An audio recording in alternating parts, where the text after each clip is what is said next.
This podcast is brought to you by the Wharton School at the University of Pennsylvania. For decades now, homeowners have thought that at times using extra money they have on paying down their mortgage quicker so that they can get out from under that mortgage a little bit earlier. Right, it does get you out from under the debt quicker, but it may not be the path to follow, according to our next guest. Michael Roberts is a finance professor at the Wharton School and has taken a deeper dive into this area in a new paper he has just completed, looking at the advantages of using that money on your home and your mortgage, or potentially using it in other investments. Michael, great to have you with us today. Thanks for your time. Dan, thanks so much for having me. Thank you. So, this obviously has been talked about quite a bit for many decades now. But your thought in this paper is that at least you need to look at the idea of taking that extra money and putting it in investments instead of maybe putting it on the mortgage's extra down payment. That's right. At the end of the day, it's going to come down to a little bit of your own personal risk tolerance. But if you look at the data and your horizon is long enough, it turns out that not paying down your mortgage early, investing that money in some potentially riskier options, historically has done extremely well. And looking forward, prospectively, has the potential to do well as well. So that timing element that you touched on there, I think you note as an important element to this, that if you have the time frame to really make these investments, it may pay out. That's absolutely right. We have to be a little bit careful because, the longer you leave money in an investment, the riskier it gets, the more it can move around. But, historically, over a 30-year period, in something like an S&P 500 index, there really hasn't been a 30-year period in which you've lost money. And so that starts to tell you something, that maybe the risk does grow with that time horizon, but perhaps it grows a little bit more slowly. So take us through some of the basics of what you looked at in this research in comparing going with the payment on the mortgage in comparison to going with the payment into the investment. Sure. So first we have to recognize that there's sort of a host of considerations of pros and cons with the decision.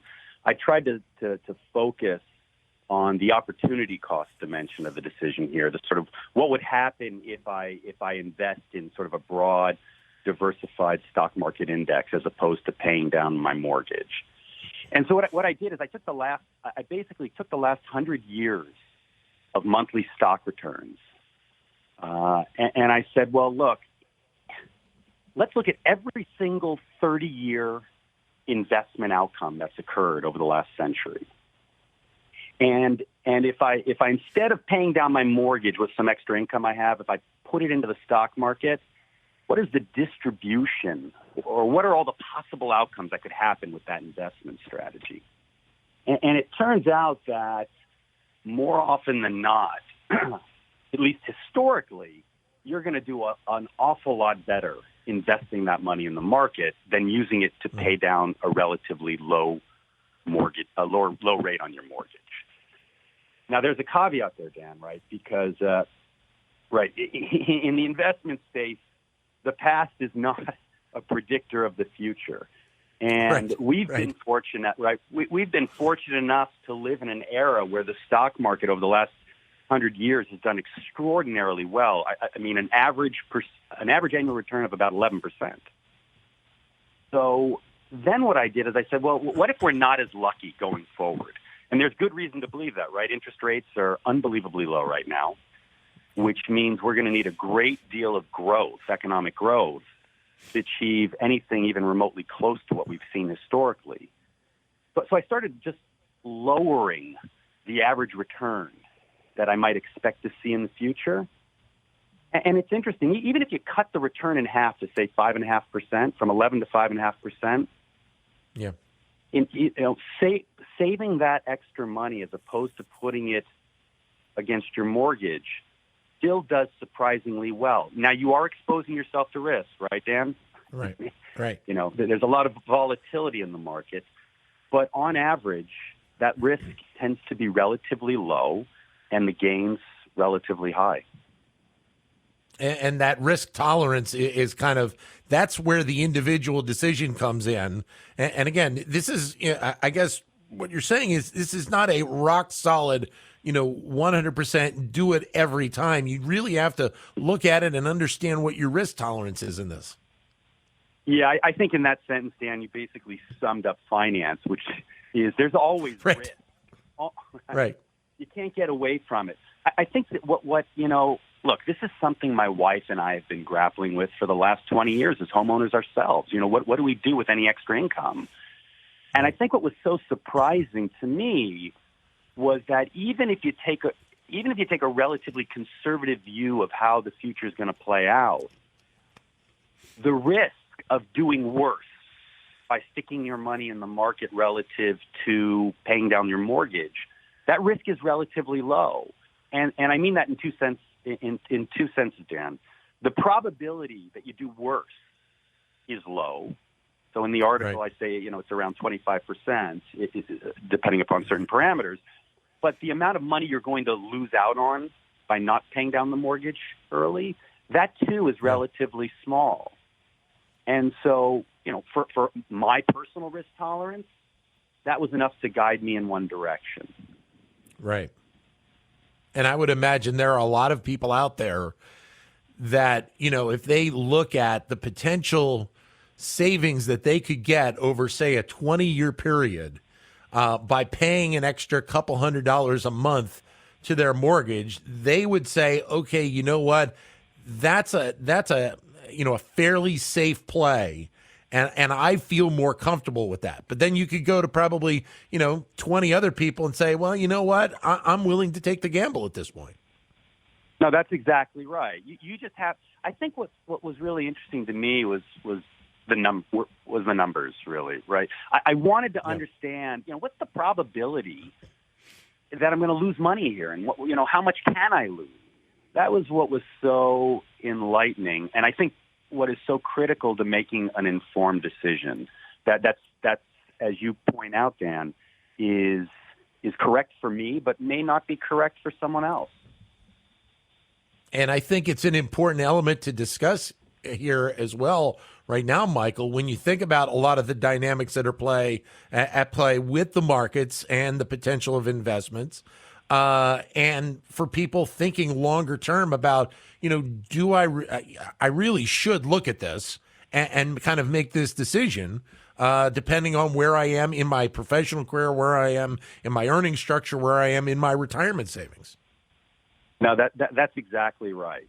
Because, even for modest size mortgages, we're talking about time frames of 30 years here. And you, as well as anyone, know the power of compounding interest or compounding earnings. Yep. Small contributions can add up to really large amounts over these long time frames. Sure. Now, one of the other things you noted in there, and it's something that probably not a lot of people think about immediately, if you do go the route of the investment, you also have to factor in the potential tax as well. Yeah. Tell me about it, especially with April 15th coming up on us all. There's two sides to that coin here, Dan, right? So on the one hand, any investment earnings you're going to make are going to be taxed.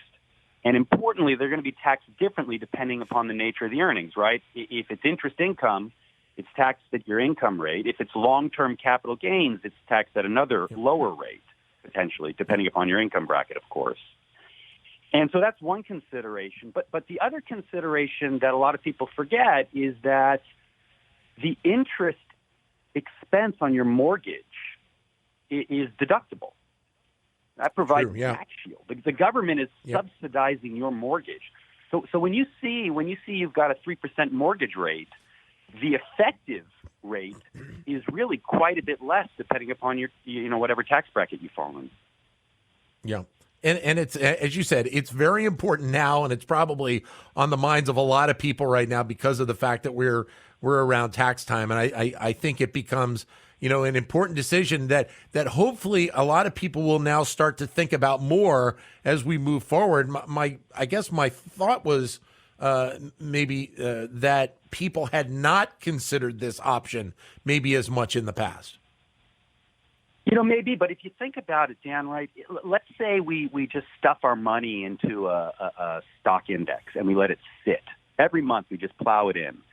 Right? We're not realizing any taxes except on any dividends that the index might pump out. So we're really pushing that tax penalty to way off into the future when we actually want to start liquidating or selling that stock. Right. So, that money, that tax bill we're stuck with 30 years from now, that's a long way away. That's not worth a lot now is what I'm trying to say. Michael, it's a great work by you. Thanks very much for joining us today. All the best. Oh, thank you so much. Take care.